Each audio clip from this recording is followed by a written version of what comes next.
Compare worksheets and highlight different cells in Excel. Compare Worksheets feature of Kutools for Excel. There are times when you need to compare data between two worksheets from different workbooks. Manually searching for tiny differences in large datasets can be tedious and overwhelming. Thankfully, with the Compare Worksheets feature in Kutools for Excel, you can effortlessly identify differences between two sheets in no time. First, open the main worksheet you want to use as the base sheet, then navigate to the Kutools Plus tab. Click Worksheet. Compare Worksheets. Compare Worksheets.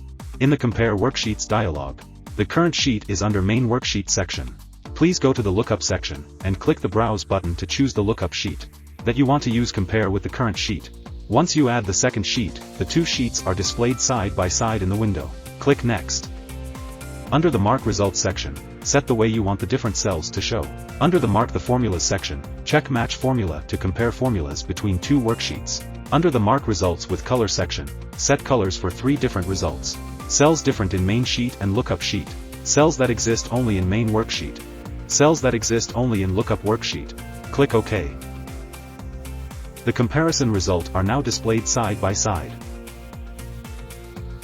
Kutools for Excel with more than 300 essential and advanced features. Enjoy permanently free AI features now.